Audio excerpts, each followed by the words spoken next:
Okay, well, I'm going to start because everyone is flooding in. I am Joanna James, the founder of MAPP, our nonprofit, and thank you so much for joining us today. To give you a little background to anyone new who's joining us, MAPP stands for Mentorship, Advocacy, Purpose, and the Power of Women coming together to create this sisterhood. This is the third session of our MAPP Post-COVID Restaurant Survival Toolkit series. So please become a MAPP member. It's completely free. And you will have access to all of our prior recorded sessions, which include how to create an awesome podcast, how to expand your brand and go beyond the brick and mortar. And now, of course, today with how to write and publish your first cookbook. And we have more coming up. So please go to mappimpact.org. That's MAPP impact.org, and you can become a free member and have access to these recordings, to our mentorship circles. We've done awesome virtual mentorship circles where it's very intimate with about 5 people coming together to learn from an incredible chef, restaurateur, sometimes celebrity chef.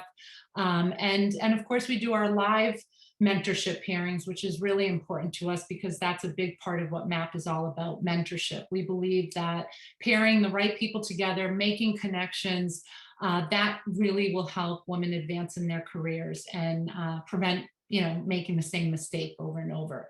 So I'm going to get started. One thing I do want to mention is we were made aware recently that women and people of color who applied for the restaurant relief, most restaurant round of the restaurant relief, who were told they were getting this funding about a month ago, I would say, were approved, they qualified, they were getting funding. Now, literally within the past couple of days, received a letter from the SBA saying they will not be getting this funding.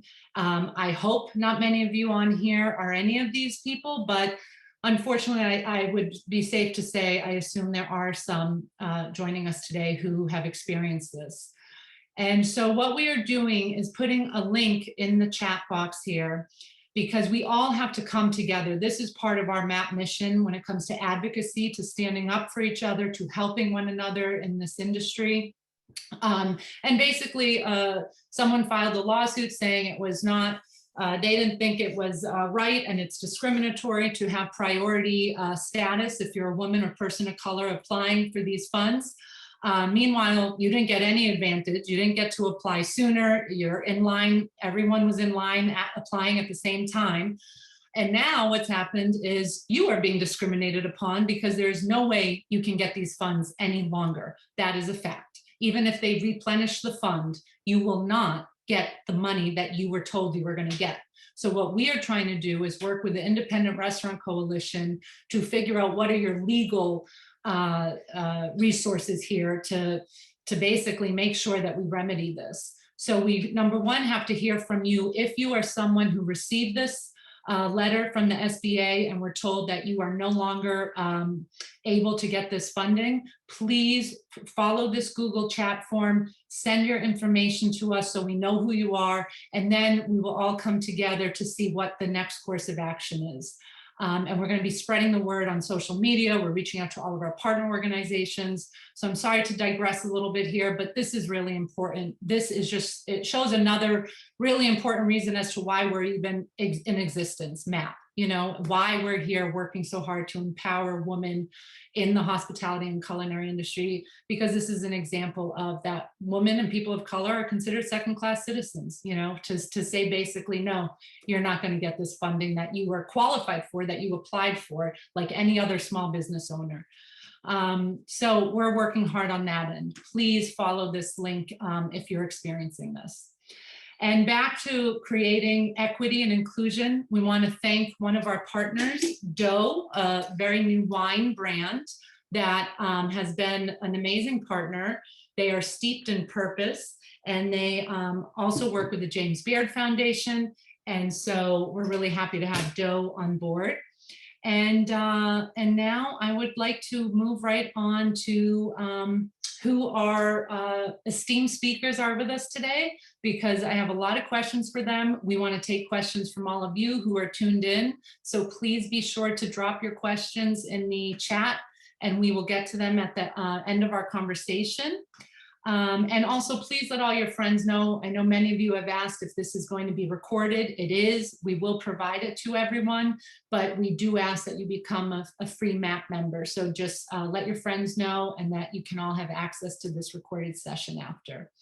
Okay, so today we have two incredibly gifted authors with us, Yasmin Khan and Andrew Friedman. And I'm going to give a little background info for each of them. Yasmin is a best-selling, award-winning author, broadcaster, and human rights campaigner based in London. So thank you for joining us so late today, Yasmin. She's the author of the Saffron Tales, Zaitoun, and most recently this year, her third book came out, Ripe Figs. Her books have been praised by The Guardian, The Observer, The Independent, and the BBC Food Programme. She uses everyday stories of human connection through food to challenge stereotypes of the Middle East and celebrate beauty in places more commonly associated with conflict. Andrew Friedman has made a career of chronicling the life and work of some of our best chefs. He is the author of Chefs, Drugs, and Rock and Roll, How Food Lovers, Free Spirits, Misfits, and Wanderers Created a New American Profession. Love it, love it, love it. And Knives at Dawn, America's Quest for Culinary Glory at the Bocuse d'Or, the world's most prestigious cooking competition. He also co-edited the popular anthology, Don't Try This at Home, and has collaborated on more than 25 cookbooks, memoirs, and other projects with some of America's finest and most well-known chefs. He hosts and produces the popular podcast, Andrew Talks to Chefs, which I am also a huge fan of and always constantly learn on there. So thank you, Andrew and Yasmin, both of you for joining us today and sharing your insight and expertise with us. We're ecstatic to have you with us. Thanks for having us. Yeah. Awesome. Okay, so let's jump right into it. We heard from many of our followers, and this is how we've come up with some of our questions. As you know, in this post-COVID age, a lot of people are trying to expand their revenue streams, look into doing new things beyond, the everyday grind. And many of them, regardless of post-COVID or not, has always had the dream of writing their first cookbook / memoir. That seems to be popular today, where it's a little bit of both. But we seem to hear that when it comes to, figuring out what distinguishes my voice, what distinguishes me from the millions of other concepts or books out there, that's where the elevator pitch gets a little dicey. And people are like, I know what I want to write, but I don't know how to write it, or, basically how to make myself seen and want to get this book out there. What is some of the advice you have? How important is it to have your own voice today and to set, basically your treatment, your book up with that? And all the questions I'll put out to both of you, and you can just sort of jump in however you want. Andrew, you go first. You want me to go first? Okay. First of all, it's great to be here on the screen with everybody. And Yasmin, great to be here with you especially. I'm sorry, that's my email clicking, my bad. Okay. I guess I would, the question of what one has to offer, I think, is a really good one, because if you go, I used to say if you went to your local bookstore's cookbook department, it's maybe more easy these days to go to an online bookseller, although I'd encourage you to go to your local bookstores and looked at the cookbooks. I mean, there's so many books, even on what used to be fairly esoteric, idiosyncratic topics. I mean, if you're someone who wants to throw a book into, say, the Italian cookbook realm, that is especially tough because there's just so much. But I think it's a good self-screening question. I do think that unless you're an extremely famous person who can sell, whatever they want at will, just because there's enough followers and fans that'll make it successful, I do think it's an important exercise to go through to say, what makes me unique? What about my point of view on this certain kind of food? Or what about, if I'm a restaurant chef, what about my style of food stands out? What makes it worth someone owning this book in addition to or instead of other books? You know, to be very negative for a moment, if you don't have a good answer to that, it's entirely possible perhaps you shouldn't be writing a cookbook right now, or you should be giving it some more time to percolate. Very often to me with restaurant chefs, you know, it's not as common as it used to be to sell a restaurant cookbook. You know, this is the cookbook of Joanna's restaurant. You know, that used to be a fairly easy sell. It's much more difficult. The word I usually come to when I talk to chefs about collaborations is I use the word bridge. You know, what's the bridge between what makes your cuisine and your restaurant unique and what home cooks can do at home? You know, what are the, you know, if you boil it down to its essence, if you boil down your style into what makes it singular, and then how do you take that and apply it to home cooks? It may not necessarily be all the same dishes you serve in your restaurant, but it may be taking the traits that make your food and either stripping it down to more home-friendly recipes, or maybe even conceiving and coming up with new recipes that take your sensibility and apply it to real home cooking. I think that's kind of where the market is right now. It's much less common to sell a book that just takes what you do in a restaurant and transfers it to the home. People, I don't think, especially coming out of this nightmare we've all been living through, I just don't think people want to be, you know, breaking out the ring molds and the tweezers and all of that at home. I think that's something that's in the past at this point. You know, and then I think the other piece to look at, which can make even the most traditional food unique, is if you do have a particularly great story, or if you're that rare person who both cooks and writes very well, maybe someone like that is on this call, then, you know, it could be that the narrative could justify including even the most traditional recipes, because the book, you know, and I hear this all the time, and Yasmin, I'm sure, you know, you've heard this, whether about your own work or other people's. For years now, people have said to me, oh, I have some of the books you worked on, I sit and read them like novels, you know, but they're cookbooks, right?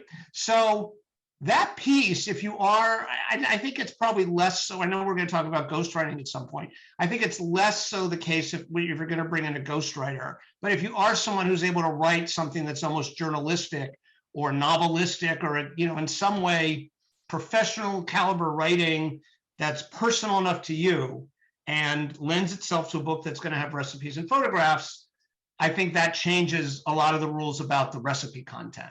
So with that, Yasmin, maybe that's a good handoff. See if you agree or disagree.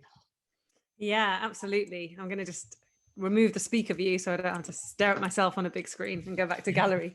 I agree with a lot of what Andrew said, and there's so much to say on this topic. So where to begin? I'm also going to start maybe with something that could be viewed a little bit negative, but maybe it's just also about kind of being a little bit kind of honest.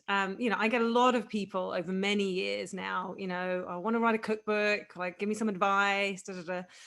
And as soon as I kind of give them the kind of quite, what I think, honest advice, it's really interesting, like how many people step away. And I think that's also okay, because, you know, we all have a million ideas for business, for work, for our creativity, but you do sometimes need to kind of go down some steps with them. So hopefully today's seminar will help people, or workshop will help people to do that, or whatever this is, webinar. So yeah, my first question to people is, you know, it's two things really. It begins with what Andrew said, like, what is it that you are offering that is unique? And, you know, to put a bit of a positive spin on that, yeah, you know, there are a million or like many Italian cookbooks, but you still might have an interesting story. You might have an interesting angle. Your history might bring you to an interesting slant on this. But if you can't answer that question, then you probably need to just step out, and that's okay. You know, there's plenty of other things that you can do. The second really big point, I think, is like, why do you want to write a cookbook? You know, the majority of people aren't going to earn a living from writing cookbooks. I think there's a really good point there made about kind of restaurants, and I think, you know, restaurant cookbooks, and I think it would be good to delve into that a bit more. But whereas in the past, again, I think, yeah, restaurant cookbooks might have kind of led to some elevated status for that restaurant. Then we just got so many restaurant cookbooks. Many of them, I have to be really honest, weren't necessarily geared with recipes that a home cook could make at home. They weren't properly tested. There were chefs doing stuff that they did in restaurants, which does not translate at home. And people kind of saw through that. There are a few exceptions. The Dishoom cookbook that came out last year did exceptionally well in the UK. Obviously, the Ottolenghi franchise are built from their restaurants, but then taken themes. And I think, again, we can come back to that. If you're in a restaurant, maybe it's not so much about the restaurant, but about something that you're doing. But yeah, they're kind of, I think, the beginning questions, like, what do you have to offer? And one thing I always say to people is, when people want to find a recipe to kind of cook from, they don't go to a cookbook normally. They just go on the internet. They're like, what have I got? Like, I need like a lasagna recipe, and they just Google it with the name of like their favorite chef, or like, I've got some, like a couple of ingredients. They say, I don't know if this is true, and I have no idea where this research came from, but it's quoted at me a lot by publishers, so I'm going to say it back to you. They say that people on average cook about 7 recipes from a cookbook that they buy. And cookbooks are expensive, right? They're like, $35 you're paying for it. So to only cook maybe like a handful of recipes, it comes back to that point that Andrew made about like the value added content. Like, people want a cookbook because I believe, and I probably would believe this because of the nature of my work, is because, as well as, wanting to rely on some good recipes, sometimes they mainly want a story. And that is, I'm just going to look at some cookbooks that are over here. I'm just trying to pick a really big name. Let's say Fuchsia Dunlop, like The Land of Rice and Fish. They want a story that's going to take them on a journey somewhere. Or like Nigella is going to tell you like the story of home cooking. And again, maybe this is my journalistic background, but I always say to people, whatever their book they want to write, or documentary or whatever, what's the story? It can still be 100% recipes, but there needs to be a good glue, a narrative that brings them all together.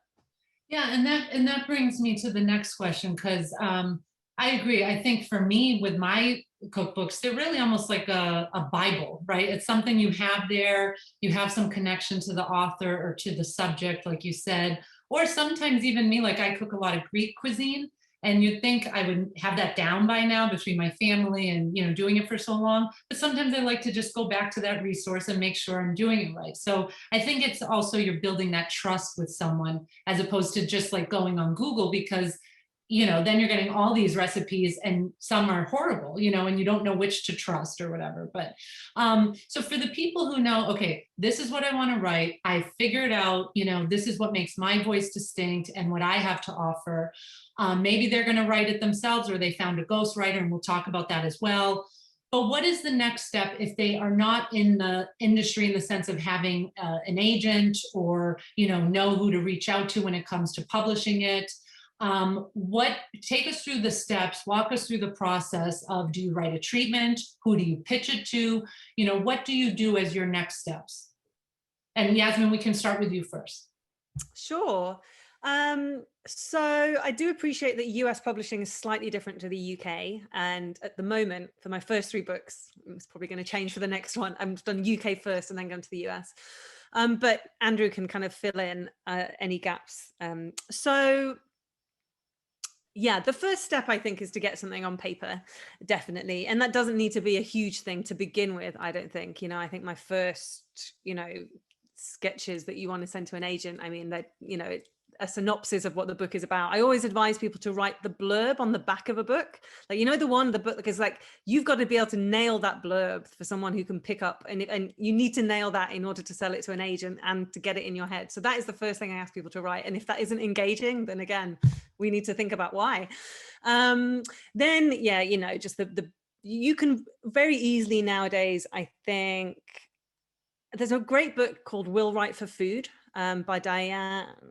It's in there somewhere. I can put it in the chat box in a bit, but that's a great place to start. It's got, I think, like even an outline of how you might write a book proposal. So in your synopsis, it's just like, a couple of pages. I would be writing kind of I would be writing like what the book's about, what the recipes are, who the audience is, what makes it different, like other unique titles in the area that you're publishing in. I personally include my 100 recipes, just like the title of them. Like, you don't need to, book proposals also change, but it's just to give people an idea. And then also what we do in the UK, again, might be different in the US, 6 really well-tested recipes that work. Because from my experience, editors try out the recipes that you put in a proposal. Like they try them out. I've had people at Penguin, when I go into a meeting, being like, oh, I ate that last night. And you're like, wow, okay, damn, I hope that was okay. I just put the recipe in the proposal. Then you send that to an agent, and don't be disheartened if it takes you a while to get an agent. I think for the first round of Saffron, I've been with the same agent for a few years, but for the first round of Saffron Tales, yeah, I got like a bunch of rejections to begin with. And that was fine, because I then went back and was like, okay, there's something wrong with this proposal, reshaped the proposal. Then the first agent I sent it to next was like, right, I'm having it. So, you know, just take everything you get as feedback. And then, you know, depending on what your agent is like, you will work with them on kind of working up that proposal to send it out to publishers.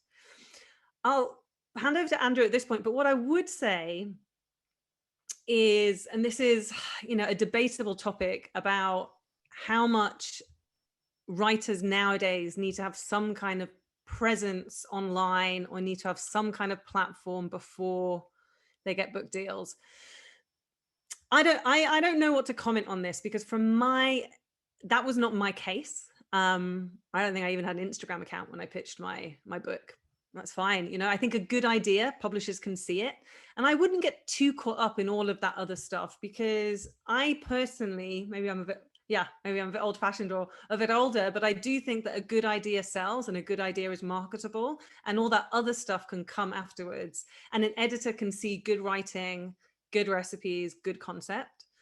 But I know that a lot of people feel a bit torn on that, and there is a debate about how much of that you should do. And again, you know, social media has changed a lot in the last 5 years, so we can come back to questions on whether that's important or not as well. So how about in the US then, Andrew? Take us there. Thank you, Yasmin. That's great. I mean, I agree with absolutely everything that Yasmin just said. I'll just make a couple of comments. One is, you know, it's in terms of what agents to go after, unless you have a friend who's a writer who loves their agent and that agent is open to new clients, what I generally tell people to do is look at the acknowledgements of cookbooks that you think are comparable to yours, not exactly the same, but kind of pitched at the same, you know, is it a serious book? Is it graphic versus not graphic? You know, are there recipes throughout and beautiful 4-color photography throughout? Or, you know, is it more just text with some, you know, find someone who's selling books similar to what you want to do. The agent's almost always thanked in the acknowledgements of cookbooks, right? So that's what I generally tell people to do in terms of finding agents to sort of set your sights on in terms of who you might approach. And then most of them, the way you approach them or the submission process to them doesn't vary all that much, but most of them at this point have websites that let you know how to go about submitting to them. It can be a little cold out there in submissions world. You know, a lot of it says, if we're interested, we'll call you. And if you don't hear from us within X number of weeks, that means we weren't interested. And I mean, you need to be mentally prepared for that. That will happen. It may not happen, but it could happen. And, you know, like Yasmin was just saying, a lot of great writers spend a lot of time waiting for that first yes. It's perfectly normal. You just have to, I think, emotionally be ready for it. You know, the proposal is something we could talk about in more detail, but, you know, different agents will also have their own slightly different version of the house style for a proposal. You know, I have an agent who likes very long proposals. As the publishing world's gotten more challenging, he increasingly wants proposals that are what he calls bulletproof. He wants to answer any question that somebody might have different houses have different names for this, but basically when you get to the selling stage, the proposal generally goes from an agent to what they call an acquiring editor. And those editors, if they like something, they circulate it. And then there's a group that meets. Some houses call it ed board, some call it pub board, but they have a submissions meeting every week. And in that meeting there might be the publisher or an associate publisher, there's an editor, there's marketing people, and all those people are going to have different questions about that book, right? So that comes a little later. You don't need to worry about all that when you put something in front of an agent. I'd even go so far as to say, you know, if you even had a particularly great article you wrote that had some recipes and you think it's the basis of a book, there are agents out there who will take a phone call with you. In normal times, I would have said taking a meeting with you and help shape that project from just that. There are people still in public, talking about old fashioned. There are people in the agenting world who still do work almost like dramaturgs with their clients. It's really great when you find someone who's that invested. And I argue if you are it's worth even, you don't want to settle. You want someone who's really passionate about you and what you do, not someone who's just looking to make, their quota of how many books they need to sell in a given month or a given year. And you get that sense from people, I think, when you start talking to them. The platform issue that came up, I've been hearing it now for years. It's a word I would have hoped kind of had run its course, but this does come up and you do hear it. You go to sell a book and marketing departments at publishing houses are increasingly strapped. If you're lucky enough to become a working author, a lot of people, I did this with my last nonfiction book, hire their own PR firms now because the in-house people are maxed out and increasingly they want to know, publishers, what does this author bring to the table in terms of basically a fan base, or a follower base that they have a pipeline to get the word out themselves. What do they have built in so that we can hedge, we know we're hedging our bets a little bit. And when people say platform, that's what they mean. It could be you write a monthly column for a website or a magazine. It could be you're on television. You could be, you have 500,000, followers. I think it's something to think about, but it's not something you're going to change by dabbling in it. That's what I would say. I think you either need to go all in on the notion of, and I did once say to someone, we were having a heated argument about a book concept, and someone said to me, what's this person's platform? And I said, the idea is the platform, to Yasmin's point. Like, I think if you have a breakout idea, I do believe in that. There's a lot of tumblers that need to fall into place for that to work. Like, you need to convince an agent that that's true, and then they need to convince an editor in a publishing house that that's true, and then you need to convince the public that you were all right. I totally believe that can still happen.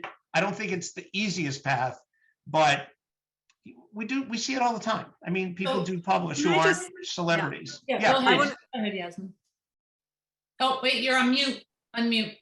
I want to jump in on that point because I think it's a really good one, just what Andrew was saying, if that's okay, Joanna. Actually, I was kind of being quite polite about the platform issue, but it really, I find it quite irksome to also be polite in my language, because it actually isn't true. This is the thing. So we all have different marketing strategies. Yeah. I'm not a phone person. I'm not a social media person. I haven't prioritized that over the last 6 years as something I want to do. A lot of my other people in my field really do, and they're putting videos up and they're reels and this and that. That's just not me, and it's just not how I want to live my life. What is interesting, however, is that I know, because a lot of other cookbook authors are my friends, that my sales, and I'm just going to be honest, are much more than people who I know who have got double or triple sometimes the social media following I have. So it actually isn't all about the numbers. And I think, I'm just sharing that because I think it's so important. People can get so disheartened. And also all of these platforms are going to change or become something else or whatever in however many years. So, and of course, this is us having that conversation, and I do believe that whilst on some level, the marketing teams and sales teams of publishers do believe that, they also must know that the opposite is true, is that people, I am an example, sell more than their platforms indicate. So I don't know how you can use that as to your advantage, other than to not find it too disheartening. And, it's about the idea, not the content or the followers. And that's also why, people probably want to write a book. It is in a way this romantic notion, because we're in this fast-paced, quick soundbite type of culture right now, and taking the time to reflect, to actually put those reflections down on paper, that is something that still has value. And I guess sort of goes against the whole platform idea in a way, in some type of oxymoron or whatever. But can I just, before you move on, Joanna, just real fast, all I was going to say is I totally agree with everything you just said, Yasmin, and I would also say, there's really no point in dabbling in social media. Like no one, it takes a lot of time and effort to build up a significant, when I say significant, I'm talking 50,000 north 50,000 and up, that even people, even though I do also believe it doesn't translate to book sales, we've seen that for years now. It does come up. I've had agents have me add that to proposals, you know, social media numbers. But you're not going to get anywhere remotely in that ballpark by dabbling, unless you're ready to spend, you know, a couple hours every night going, just liking everybody's photographs and commenting and getting people to notice you and doing that in a sustained way and feeding that beast constantly. There's no point. There's just no point. I mean, it's almost worse to go in with, you know, 400, you know, it's like, why have the account? So I really think unless you're someone who's into it, some people live for this stuff. I mean, I don't spend time watering that plant. You know, I post stuff when I have it, when I feel like it. There are days where I don't even look at my comments or whatever. It's just, I use it a tiny bit, mostly just that's about as much as I enjoy it or have time for, you know, but I don't think people should lose sleep over it. I will give you both credit, because for this session, we got a great response. And I think what that shows is you have very dedicated followers and engaged followers, which again sort of goes to your point that it's not necessarily about the numbers, it's about the engagement and your content, you know, and people love who you are and what you're about. So let's move on. Let's say now we have someone who has a great concept, they're very confident about their recipes, what they want to write, but they are not a writer. They are not that rare breed that Andrew mentioned before. What is it, what's the process in getting a ghostwriter? You know, should they get a ghostwriter first and try to convince them and then go to the agent, try to get an agent to say, okay, yeah, that's a great idea. Where is it? You know, what's the whole process? And is it hard to get a ghostwriter, or how do you find a ghostwriter?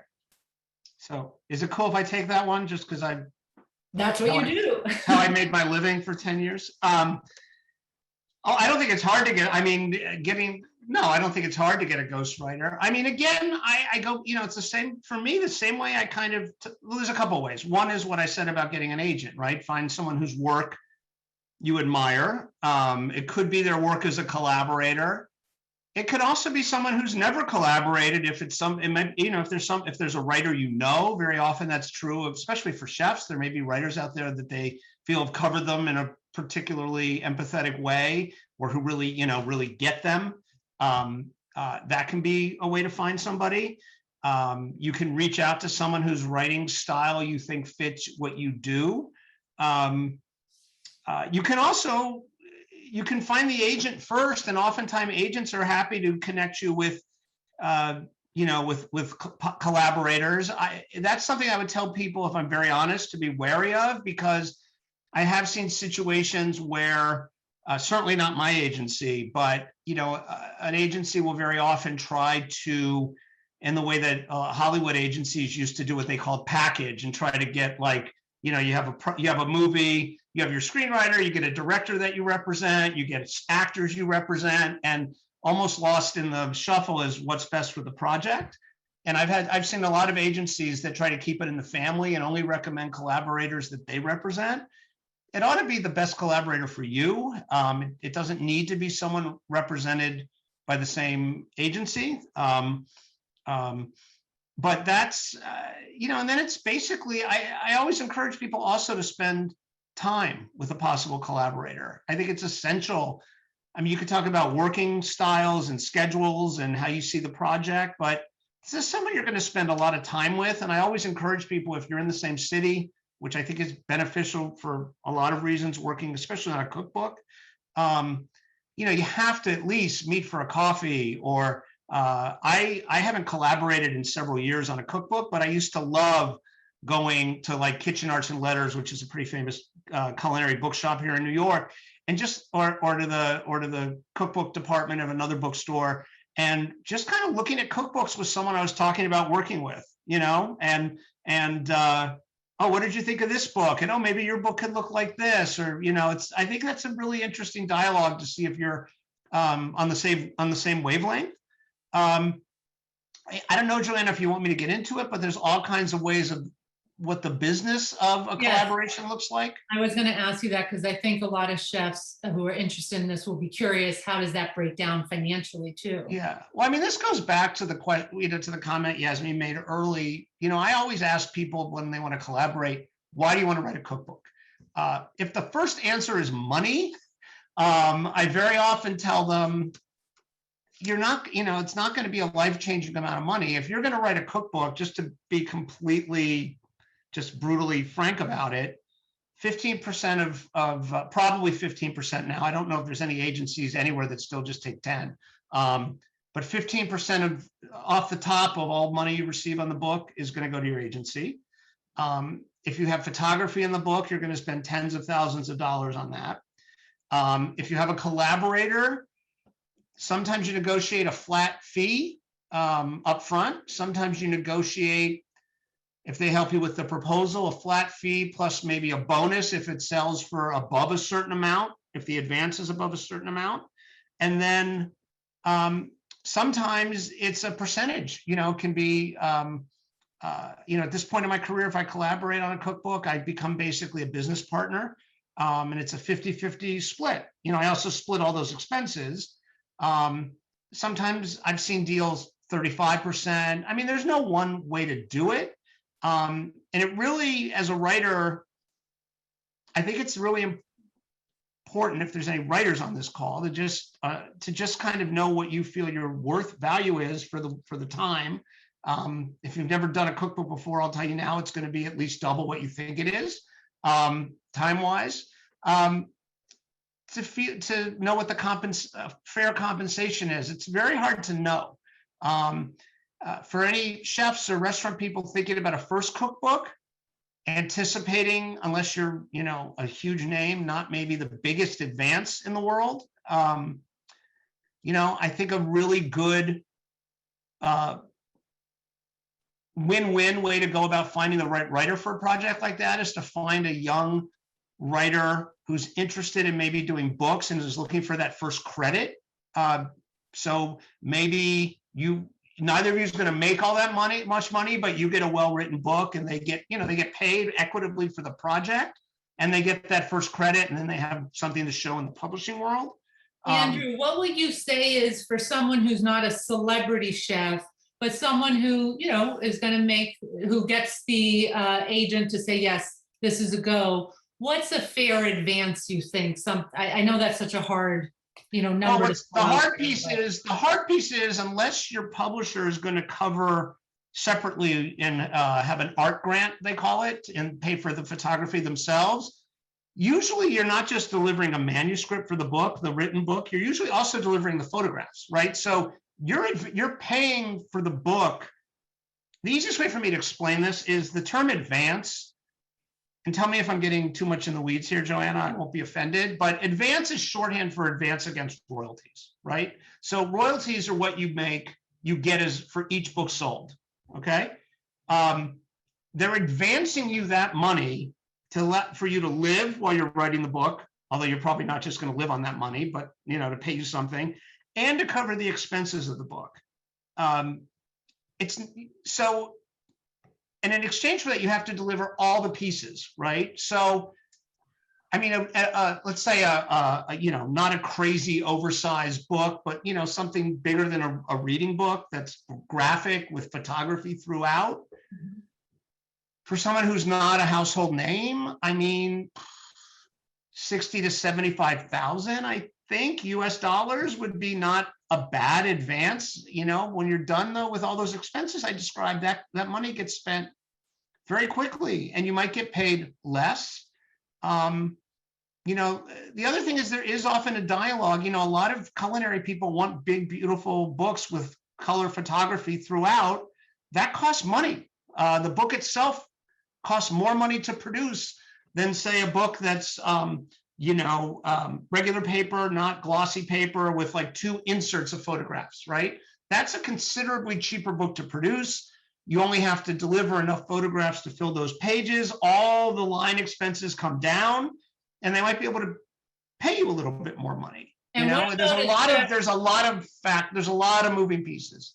And Yasmin, we'll get to you right now too, but Andrew, just for the chefs who are thinking about all this, what would be a number in terms of hiring the ghostwriter, the collaborator, and other than the percentage of, royalties, what about an upfront number? Is it something like 20,000, 10,000, 50,000, I mean, I've seen all kinds of bad deals where the collaborator didn't have proper representation. It makes me very upset, to be honest.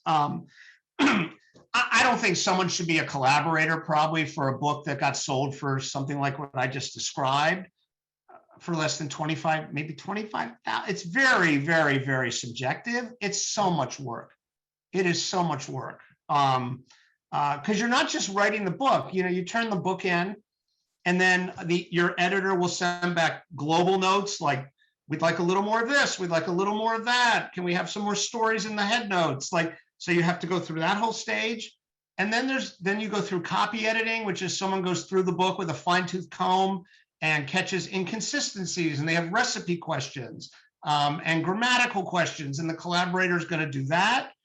And then you're going to see what they call page proofs, which is the book in layout form, in typeset with the photographs and all that. And you're going to probably proofread that 3 times, and as a collaborator, I do all of that. So that's a lot. That's a ton of work, and it's not just the collaborator isn't just writing their own book. They're spending time with you, interviewing you. And then I haven't even raised, and I'm not trying to make something I actually love sound unappealing, but there is then who's going to test the recipes.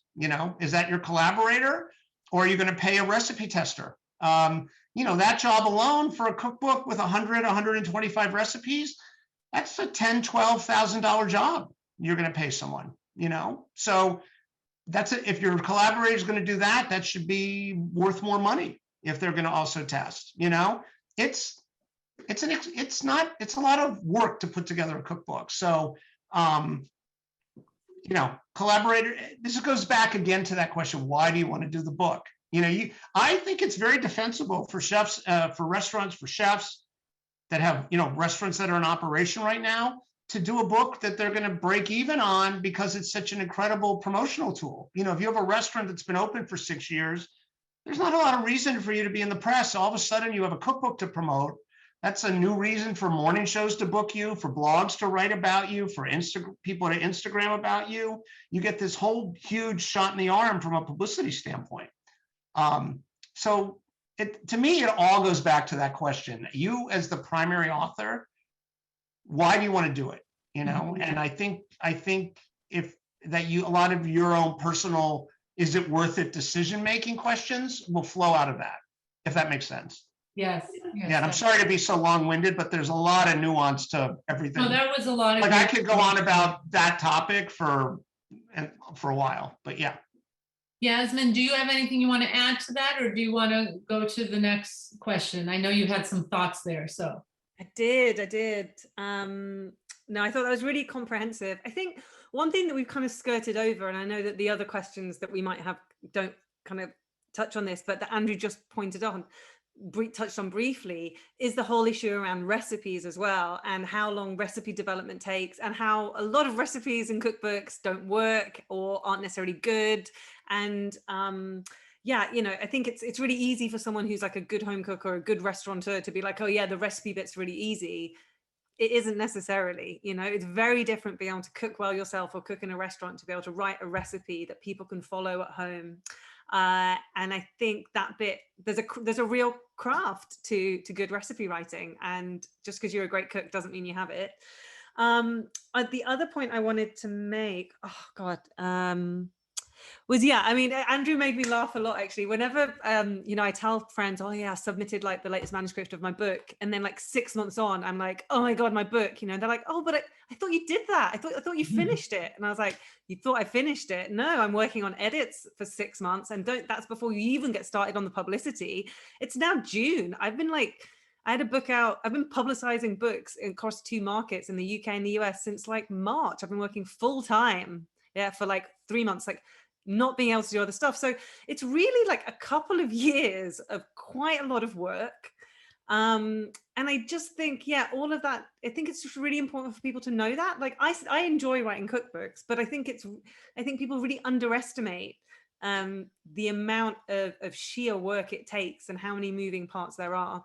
The other thing I would just like to say, and this perhaps is making me think I should stick to the UK for my next book, although I've now got an American agent, is that we're very fortunate here in that when we get publishing deals, the publishers take on all of the artwork. So we are just getting an advance for our time, which, yeah, from whenever I hear from kind of friends in the US, it just seems to work out a lot easier. But I hope we're not being too disheartening. I think we're just trying to be honest about it. We both love doing this. Yeah, and I think that's what's so great about this session is you're really giving a lot of behind the scenes views to this, because so many people aren't able to get that information. So this is really very helpful. Can I just have one quick PS to what Yasmin just said? Yes. I don't know how it works. In the US, this is my experience with the photography piece, and I'm not at all disagreeing, but I do think it's something for people to know. In my experience, if you as the author are expected to deliver the photographs and pay for them out of your advance, your publisher will want to approve the photographer. They may drop in on your photo shoot if it's in the city where they are based, but you get a lot of autonomy. Whereas in my experience, when the publisher has paid for the art, they basically produce it. Yes, you will help pick the photographer, but they are on set every day. They are kind of running the shoot as opposed to you. And so for some culinary people, I have found that has created some tension. And I'm not advocating for one over the other. I just think that's, for me, I don't know if you agree or disagree, but that's a nuance that I've noticed when on the different sides of that arrangement. And so before we get in, I want to jump into audience questions because we've gotten a lot of great questions here. But one question I have just to sort of wrap this up is, would you recommend them, because you've made it quite clear it's such a long and extensive process and project, that someone who wants to be a first-time writer, published, author, shouldn't do this if it means self-publishing? They should really, because it is such a big investment, and then we haven't even talked about the marketing and publicity side of this. Is it something you think they should try to get the full team behind them, or if it's someone who is a good writer, who has this very passionate idea of what they want to do, should they venture to try it, or should is it not something that's realistic in today's market? I mean, I'll just, yeah, I mean, I think self-publishing can work for some industries. I'm pretty clear that I don't think it's a good idea for cookbooks. That's just because I think in order to have a successful cookbook, and by successful, I mean a good quality product that looks good, that the recipes work, that sells, that you can use for PR, trying to do all that without a mainstream publisher, I think is really difficult. And again, I would go back to thinking about, why do you want to write a cookbook, and can you meet those aims without writing a cookbook? Like, if you want to promote your restaurant, can you do it a different way? If you want to write about your culture, can you do it a different way? Like, does the cookbook have to be the medium? I'm just not convinced personally that self-publishing is a good idea here, even though of course we know for some books it does work. Mm-hmm. And then what about, would you always say you need an agent? That's one of the questions. If you have in maybe to a publisher, you have your great, query letter and everything, do you still need an agent? Yes. Yeah. Okay. I would say, I mean, look, I've as a collaborator, I've done about 25 books. I just sold my third nonfiction book of my own. I don't do anything without my agent. I mean, yes, I talk to my editor. I'm a grown person. I can work things out and all that. I don't pitch books without an agent. It's never occurred to me to try to sell a book without an agent. I am someone who has, for other reasons, an entertainment attorney. That person is not involved in my publishing life. My agent is, for me, it all starts and ends there. I mean, I've had an agent before that, but currently I have someone I've been with for, I think it's our 20th anniversary now that I try to calculate the date. But it's a very important relationship in my professional life, and I think it's crucial. I think it's, I don't think you don't want to be submitting books to publishing houses without an agent. You don't want to be reviewing your own contract. No, I think it's crucial. Another question, we touched upon this briefly, is how much do you test recipes? How do you go about doing this? Do you use third parties? Do publishers help at all with this? I'll just do quickly what I've done for the 3 books I've written so far, and I think it kind of worked for me. I personally test recipes around 3 times myself, once it's done. 3 is the magic number for me, for it to be perfect. And then I pay for a external recipe tester. Her name's Catherine Phipps. She works on many people's cookbooks. She ghostwrites a lot of people's cookbooks as well. I pay for that out of my advance. My publishers don't pay for it. You can sometimes get an agent to negotiate a recipe tester in there, but whatever, it's kind of part of what I'm delivering. And I think that it's really important, like your book will I don't know, rise and fall on the quality of its recipes. And people always say my recipes work, and I think it really helps. What doesn't work is getting your friends. I mean, I did do this a little bit. Is getting your friends and your family and other people to cook and test recipes. You think that's going to work, but they don't actually follow the instructions. They'll be like, the TV will be on or the phone will go and the oven will be slightly different to yours. And then they won't have like cilantro, so they'll use like parsley, and just don't do it. You think it's a good idea, but I personally would go with a professional recipe tester, because they know, they can see by reading the recipe sometimes where the mistakes are. Yeah, I mean, I agree. I don't disagree with any of that. I don't test recipes when I've done the testing myself. I don't test them that many times, unless they're not coming out just right. I know people who do. I think it's great that people do that. I also think there's an important distinction to make between recipe testing and recipe development. Those are 2 different things. So recipe testing is, there's a recipe that already exists, whether it's something somebody does at home or something that's in a restaurant or something that's going to be adapted from a restaurant, but the adaptation is pretty straightforward. That's recipe testing. You're just making sure that for this number of servings, this recipe works. You're vetting it, right? Recipe development is a whole different thing. Recipe development is, we have to deliver X number of recipes for the book. Some of them don't exist, and those need to come up. Now, sometimes the chef or public figure will do that. If it's a writer like Yasmin, of course, it's going to be their own stuff. But sometimes, just like people hire ghostwriters, they hire, a recipe developer who gets them in food the way a writer gets them on the page, right? And can kind of ghost cook for them. That's a whole different thing. Recipes still need to be tested and vetted, but they also have to be created. And that's a distinction people should understand. And to give people an example of that from recent books they will have seen, you'll see within the Ottolenghi franchise, he started naming his recipe developers alongside his books now. So Helen Go wrote Sweet, Tara Wigley wrote Simple, and these were people who've worked in the test kitchen. I've known them for a decade, but now we're writing all of Yotam's, or like collaborating on the development, but are now coming forward. So yeah, that's a slight difference to say someone like Catherine, who I work with, who does like the testing. I think that's a really important distinction.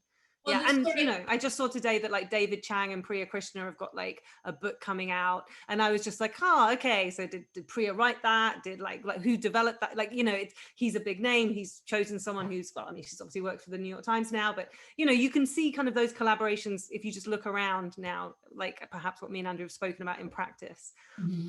And that goes to this question, which I think is a really well asked question about copyright issues, because for the chefs who do have their own recipes, but she says here, let's say, for example, there's one general chocolate chip cookie recipe you've taken inspiration from, as long as you attribute this to that person, is that okay / ethical?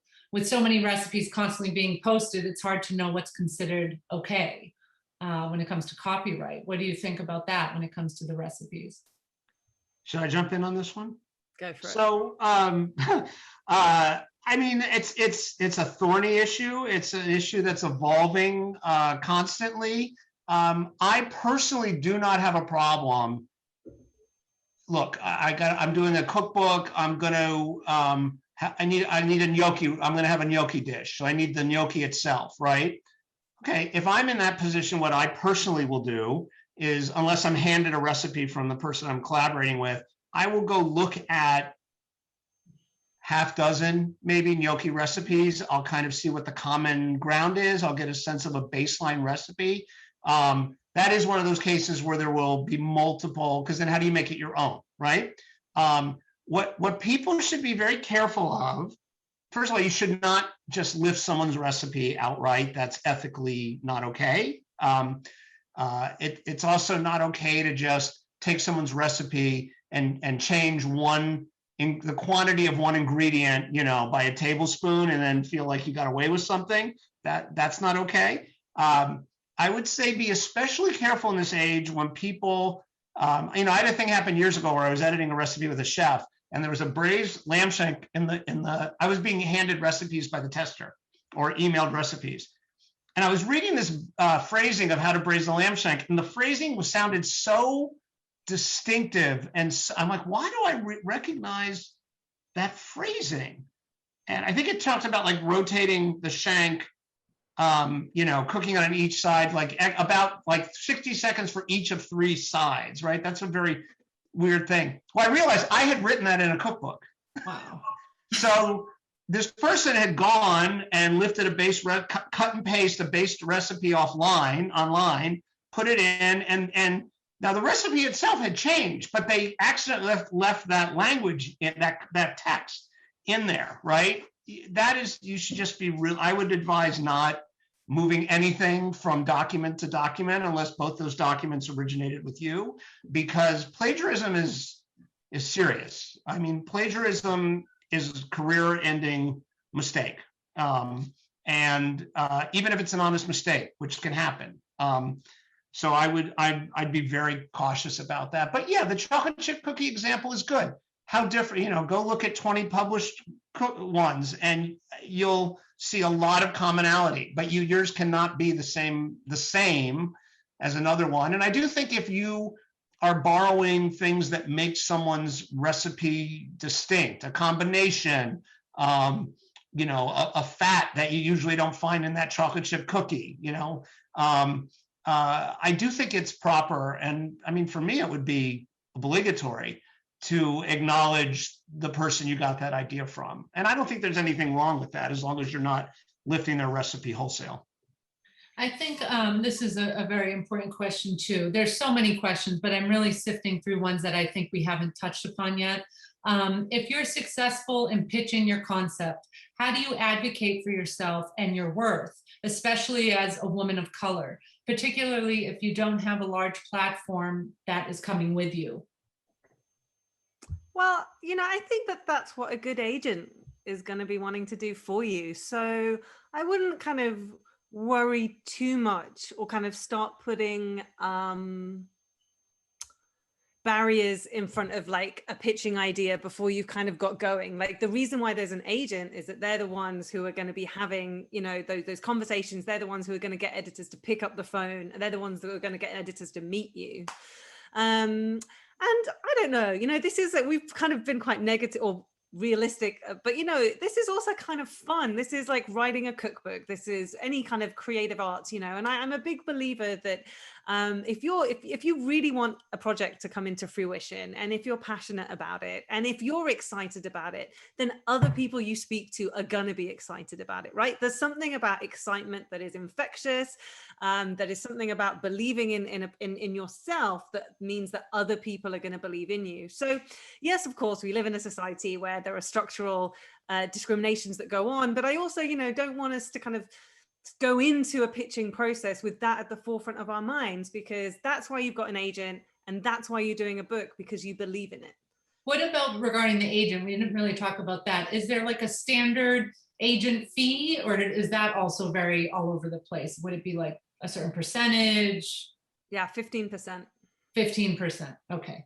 Yeah, and I'd be a slightly aware. I haven't heard of this in a long time, but that should really be it. You shouldn't be asked to pay any. This would never happen with any of like the real, known agencies. But there's a lot of agencies out there. You shouldn't be asked to pay anything. You shouldn't be asked to pay to submit your work to them. All you should ever be asked to pay an agency is money that comes out of the advance and royalties for a book. That's it. If you're asked to pay something else, it's probably something you should walk away from. I think. Am I missing something, Yasmin? I don't know what it would be that would just justify that. Yeah. Okay, and this is good too. What advice would you give to chefs who are not writers in regards to writing a first cookbook? And I think going from your own experiences in the sense of any pitfalls to avoid, something you've gone through when you first started that you would, give as advice to these newbies. I'd say a couple of things. One is, I don't think it's really what the question was about, but I will say this. Unless you're unemployed for a given period of time, as a working chef, there's never going to be a time in this mythical time, of like a good time to write a cookbook. It's never going to fit in comfortably into an already very challenging life. If you want to do it, I'd say, unless you're, this right now has obviously been a rough time for people. Maybe this isn't the exact moment, but, in normal times, I would tell people, let's just go. Let's just go. There is this mythical, all the time I used to hear as a collaborator, I wanted to take this meeting, but I'm not quite ready to do it. I need to wait for things to calm down. And if I had let the conversation go at that point, instead of sitting here saying I've written like around 25 collaborations, it'd probably be 3, because there's no good time for anyone who has a successful business to fit this into their life. It's going to be a little bit of a push. Having said that, and to Yasmin's point, I hope we haven't sounded too negative. I do think we've just been very realistic about how this all works and what it takes.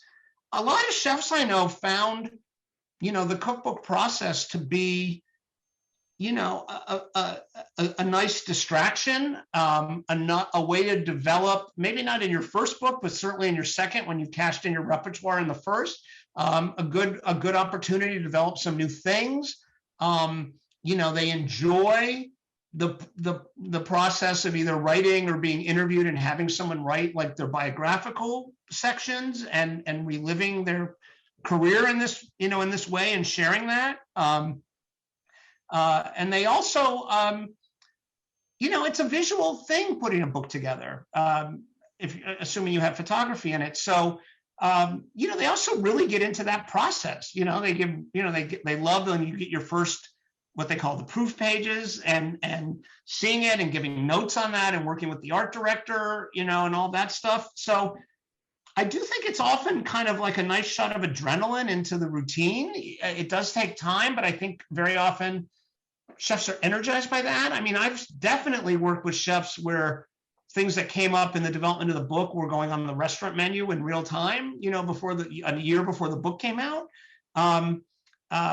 So I got lost. What was the original question? Yeah, no, it was basically just any pitfalls to avoid. Yeah. I think one pitfall I would say is I've never seen it takes months to get a publishing contract negotiated and signed. You don't get any money until that happens, but the clock is ticking. And I have never seen a publishing company take back an offer. In other words, you make a deal, the agent sends what they call a deal memo, which just kind of memorializes the key points. It can take months because then you get in line with the business affairs people, and it can take months. Why does it take so long? I'm always like, it's just a contract. Yeah, but then your agent goes back and forth with them, and it can be 6 months before you see your first check, right, for the process. Well, so I've had people say to me, I don't want to get started until I sign the contract and get paid. Well, during that, you've already committed to a delivery date of a manuscript.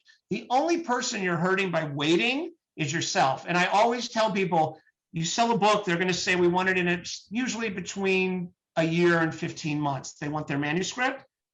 Just start. Don't put it off. Again, that mythical better time. Don't wait. Don't wait till the contract is signed. You're only hurting yourself. That's for sure a pitfall. And then I would say don't be too dug in on things that you're really attached to, but that are going to be just out of the realm of the doable for a home cook. Either things that are too ambitious or a recipe that someone's going to have to go online and special order like 3 things for. Give people substitutions for that stuff at the very least. Don't get so dug in on your vision that you have fights with your editor, that you write inaccessible recipes, like listen to your editor or your collaborator. They really do know, I think, what I'm trying to read Yasmin's smile and figure out if it's agreement or disagreement, but they do generally know what people out there want, and I do think you want to write a book that's going to be as warmly embraced as possible. And, when you talk about pitfalls, to me, very often with chefs, there can be a real stubbornness about, this is how I do it. And, this is how I do it. It has to be like this. If you don't use this exact, this exact product, it's not going to taste right. Well, it may not taste exactly like it does in the restaurant, but you're really creating an obstacle for people, and it's not probably going to make that big a difference if they're not serving it to you or you're not serving it to your patrons, right? Yasmin, I think those are my big pitfall notes. Those are great. Anything you want to add to that, Yasmin? No, I was smiling because I've definitely been in very robust arguments with editors. So, and sometimes, they were right and sometimes I was right. But I think it's really important to also defer to people's expertise, whatever we're all doing, right? So we're all experts in different things. If this was an in-person event, I would now show people the first cover of Zaitoun and everybody would laugh because it was just so unbelievably bad. And I still use it as an example of why sometimes it's okay to say no to publishers. Pitfalls.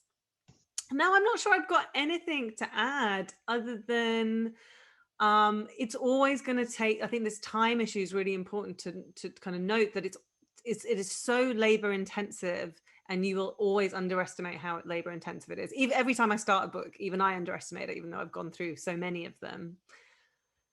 And I'm not sure why that is, but it is just what it is. So yeah, don't just make sure you are aware of that. Otherwise you're going to be very stressed for a year and a half. Yeah. I have to add one last thing. Because it's the best tip I give. I always forget to tell people, especially if you're a first-time author. And certainly I believe anytime you're working with an editor for the first time. When you have a chapter of your book pretty well underway and you're happy with it, it doesn't have to be perfect, but a draft, show your editor. If there's going to be some major disconnect or something to be negotiated or something to not be negotiated, but you're going to have to put your foot down, it's best to have that conversation after you've written 30 pages rather than having it after you've written 300 pages. It could be something as simple as you're doing something in your recipe that doesn't conform to house style. You're not even being asked to change anything significant about the recipe, but it may mean if you waited till you turned in the whole book, you're going to have to go back and change that. It could be, the way you phrase something. You may have to go back and change that across your entire book instead of one chapter. Minor stuff that you would often never think of. Or sometimes your editor might just have a good idea. Hey, you know what? What about a recurring sidebar where you offer this kind of additional advice? Much better to know that, 3 months into your contract, one chapter under your belt, than you've already written the whole book, Sometimes people will say in the contract, you have to show some of your work along the way, but usually they don't, but I think it's a good practice. I think there's absolutely nothing but upside to that. Well, can I just add one more pitfall as well? Please, sorry. Please. Yeah, again, I think Andrew touched on this a while ago. I definitely underestimated the amount of time and energy the marketing and publicity to do it effectively would take. And for my first book, I didn't hire external PR, and then I learned, and then I did for the last two.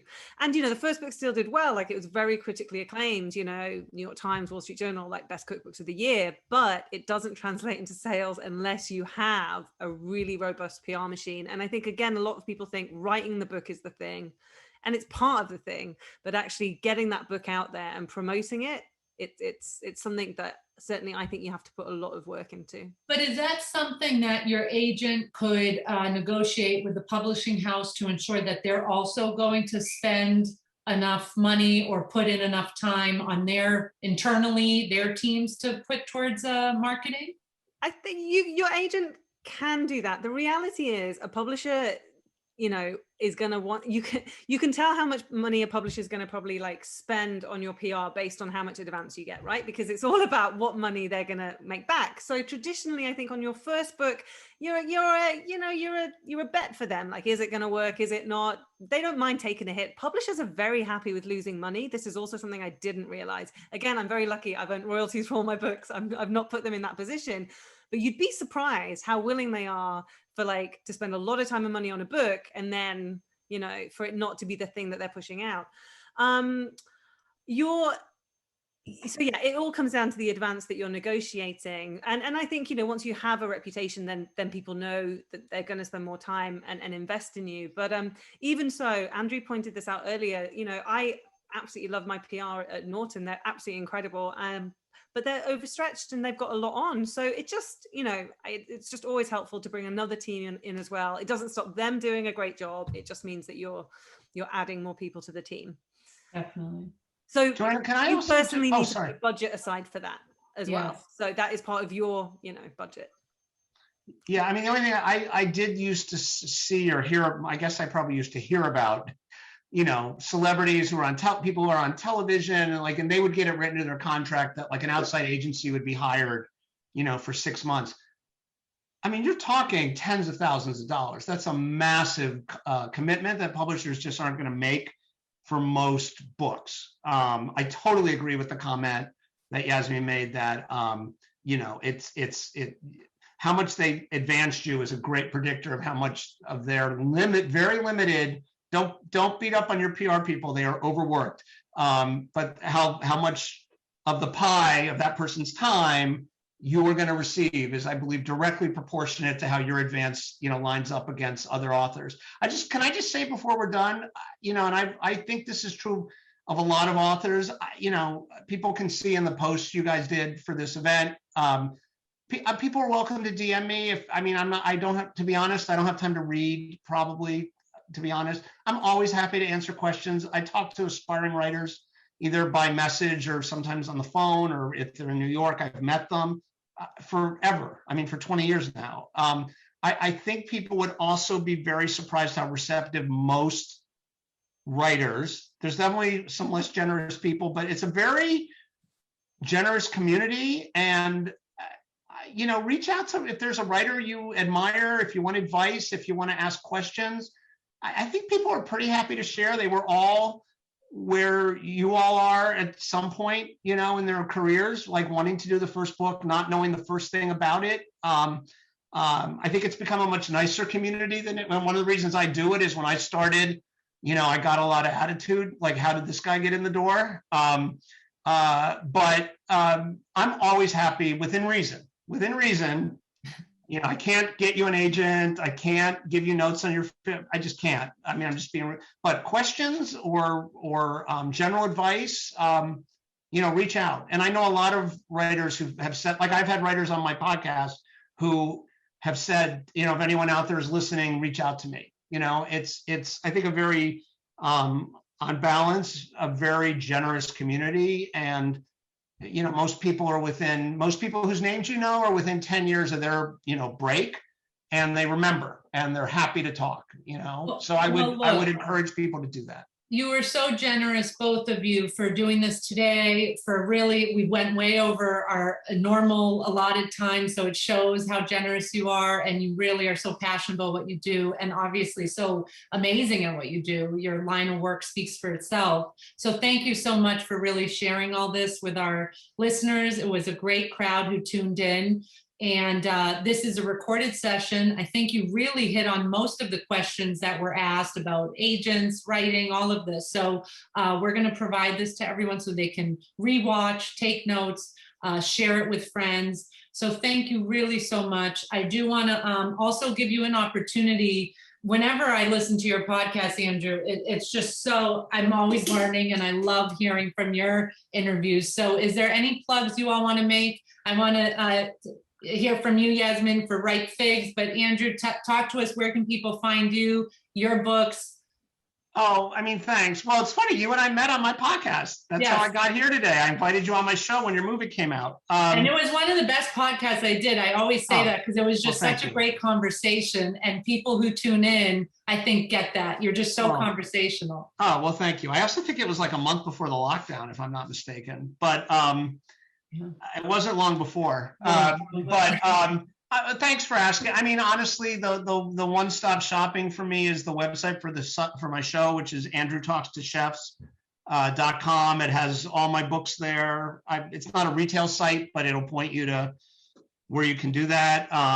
It's got the show and the whole archive of the show. It has my bio. So for anyone who wants to check out what I do, that's the one size fits all for that. Awesome. Yeah. And Thanks for asking. Yes, and Nora put both of your sites and info in the chat here. But Yasmin, go ahead. Tell us about your amazing new workout. Yeah, so I mean, like Andrew, I think my website's the best place to go. If you're interested in kind of food and travel writing, then yeah, you could pick up one of my books if that's your thing.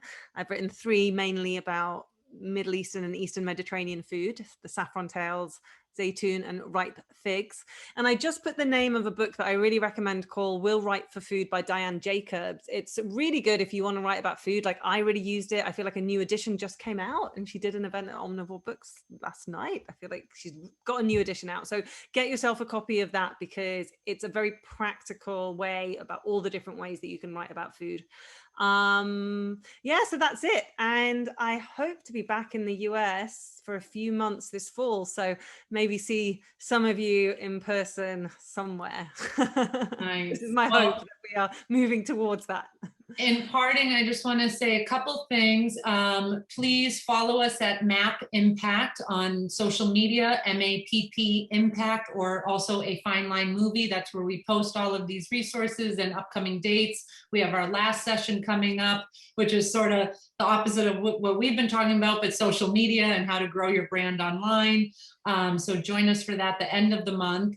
And then we had a giveaway winner who was a winner for en route teas. So that person is Chef Brittany Ratcliffe out of Kentucky. So Chef Brittany, we will be sending you that soon. Thank you for submitting to this. And again, thank you very much. Thank you to everyone who joined. Thank you to Andrew and Yasmin. Have a great day, and we will all hopefully see each other soon. Bye-bye. Bye. Hi, thank you.